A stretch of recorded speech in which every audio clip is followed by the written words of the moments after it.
আমি যতটুকু সুযোগ পাইছি এর চেয়ে আরও বেশি সুযোগ পাওয়া উচিত ছিল আমার জন্য। সুযোগ বলেন, অপরচুনিটি বলেন, সবারই সমান পাওয়া উচিত।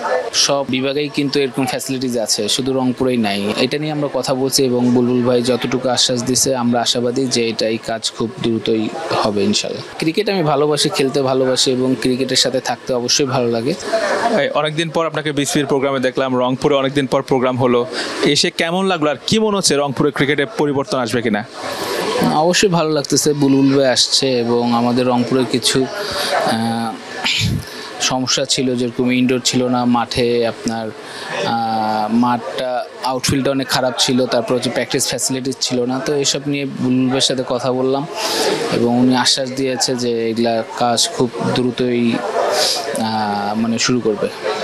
ন্যাশনাল ক্রিকেটে জাতীয় দলে রংপুরে প্রচুর ক্রিকেটার খেলতেন, এখন সংখ্যাটা একটু কমেছে। গত 15 বছর আপনার কি মনে হয় যে রংপুর একটু অবহেলিত ছিল কিনা বা রংপুরের দিকে ফোকাসটা কম ছিল কিনা? না, তা তো অবশ্যই 15 বছর তো অবহেলিত ছিলই, কারণ আপনি যদি দেখেন একটা সময় রংপুর থেকে অনেক ন্যাশনাল টিমের প্লেয়ার খেলছে, বাট এখন ডে বাই ডে এটা কমে যাচ্ছে। কারণ আপনার যদি এখানে প্র্যাকটিস ফ্যাসিলিটিস না থাকে, আপনার যদি এখানে ইনডোর না থাকে, আপনার যদি এখানে নিয়মিত টুর্নামেন্ট না হয়, লিগ না হয়, তাহলে আপনি এখান থেকে এই অঞ্চল থেকে প্লেয়ার বের হয়ে আসবে কীভাবে? তো আমাদের কথা এটাই ছিল যে যাতে কমসে কম আমাদের এখানে নিয়মিত টুর্নামেন্ট হয়, তারপর হচ্ছে আমাদের মাঠটা আউটফিল্ডটা যাতে ড্রেনিং সিস্টেম করে দেয়, পাশে একটা মাঠ আছে ওইটা একাডেমির মতো যাতে প্র্যাকটিস ফ্যাসিলিটিস করে দেয়, প্লাস হচ্ছে আমাদের ড্রেসিং রুমটা অনেক ইম্পর্টেন্ট। ড্রেসিং রুমটা আপ টু দ্য মার্ক না, তো ড্রেসিং রুমটা যাতে ড্রেসিং রুমটা ভেঙে যাতে একটা ভালো ড্রেসিং রুম করে দেয়। রংপুর ক্রিকেট গার্ডেন বাংলাদেশে এমন কোনো আর একটা মাঠ নেই যে ক্রিকেটের জন্য ডেডিকেটেড, সেটা রংপুরে আছে। এই মাঠটা আপনার ক্রিকেট ক্যারিয়ারের জন্য কতটা ফলপ্রসূ ছিল বা এই মাঠের অবদান কতটুকু? না, মাঠের অবদান তো অবশ্যই অনেক বেশি আছে, কারণ আমরা এখান থেকেই খেলা শিখছি এবং রংপুর থেকে যারা ঢাকায় খেলে এবং ভালো ভালো পর্যায়ে খেলতেছে তারা সবাই কিন্তু এই রংপুরে এই মাঠ থেকেই উঠে আসা। তো এখন খুব দুঃখজনক যে এই মাঠেই হচ্ছে আপনার প্র্যাকটিস ফ্যাসিলিটিস নাই, যে ড্রেসিং রুমের এই অবস্থা, ইনডোর নাই, জিম নাই, বিভাগীয় সব বিভাগেই কিন্তু এরকম ফ্যাসিলিটিস আছে, শুধু রংপুরেই নাই। এবং এটা নিয়ে আমরা কথা বলছি এবং বুলবুল ভাই যতটুকু আশ্বাস দিছে আমরা আশাবাদী যে এই কাজ খুব দ্রুতই হবে ইনশাল্লাহ। রংপুরের সাথে এই আচরণটা কেন করা হলো? এটা আমার কোনো জানা নাই ভাই, রংপুরের সাথে এই আচরণ কেন করা হয়।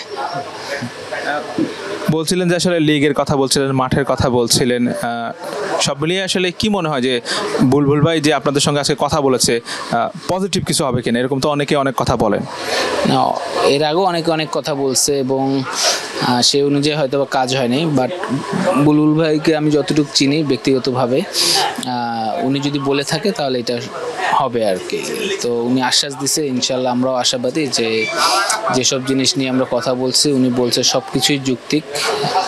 এটা খুবই দরকার আমাদের রংপুর ক্রিকেটের জন্য, প্লাস হচ্ছে বাংলাদেশ ক্রিকেটের জন্য, কারণ এখান থেকেই তো রংপুর থেকেই কিন্তু অনেক প্লেয়ার হচ্ছে আপনার বাংলাদেশ ন্যাশনাল টিমে প্রেজেন্ট করছে। এবং আপনি যদি দেখেন আকবরও কিন্তু এই রংপুরের বাসা, 1910 ওয়ার্ল্ড কাপের ক্যাপ্টেন ছিল। তো ও যখন আসে দেখে যে রংপুরে কোনো প্র্যাকটিসের ফ্যাসিলিটিস নাই, তো এটা তো খুব দুঃখজনক। তো উনি আশ্বাস দিছে এবং আমার বিশ্বাস যে কাজ খুব শীঘ্রই শুরু হবে। রংপুরের ক্রিকেটের উন্নয়নে আপনি যুক্ত থাকতে চান কিনা বা কীভাবে চান বা আপনার ইচ্ছেটা কি? না, ক্রিকেট আমি ভালোবাসি, খেলতে ভালোবাসি এবং ক্রিকেটের সাথে থাকতে অবশ্যই ভালো লাগে। অবশ্যই ক্রিকেটের সাথে থাকতে চাই, ভবিষ্যতেও থাকতে চাই। আপনারা হয়তোবা জানেন না যে আমরা রংপুর কোঅপ অ্যাসোসিয়েশনের পক্ষ থেকে আমরা কিন্তু প্রত্যেক বছর টুর্নামেন্ট ছেড়ে থাকি এবং আমার জানা মতে এবং আমার দেখা মতে ওই টুর্নামেন্টগুলো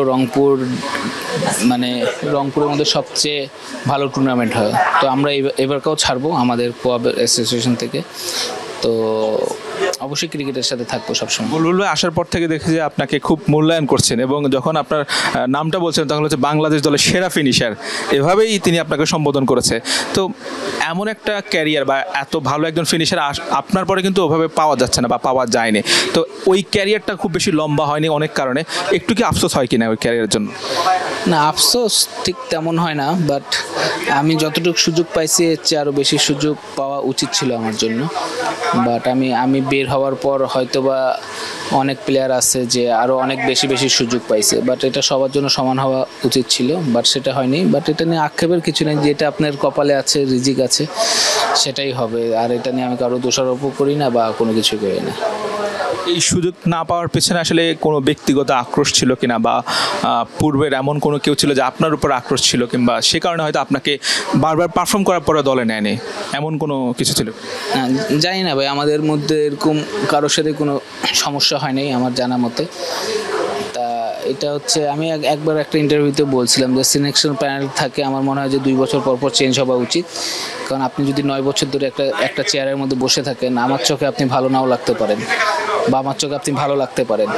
তো আমার চোখে যদি আপনি ভালো না লাগেন, তা 9 বছর ধরে যদি আমি আপনাকে টিমেই না নেই, সুযোগ না দেই, তাহলে এটা তো মানে আপনার ফেয়ার হলো না সব কিছু। তো আমার মনে হয় যে দেখবেন আপনি ওয়ার্ল্ডের সব দেশেই কিন্তু প্রায় 2 বছর পর পর হচ্ছে আপনার সিলেকশন প্যানেল চেঞ্জ হয়। তো আমার মনে হয় যে বাংলাদেশেও চেঞ্জ হওয়া উচিত, কারণ আপনার চোখে আজকে যাকে খারাপ লাগতেছে আরেকজনের চোখে তাকে হয়তো বা ভালো লাগবে। তো আমার মনে হয় যে সুযোগ বলেন, অপরচুনিটি বলেন, সবারই সমান পাওয়া উচিত। সবশেষ ডিপিএলে মাঝপথে শুরু করেছিলেন, তারপরও বেশ ভালোই খেলেছেন। সামনে বিসিবি যে টুর্নামেন্টগুলো আছে কিংবা বিপিএল আছে, সেসব নিয়ে আপনার পরিকল্পনা কি?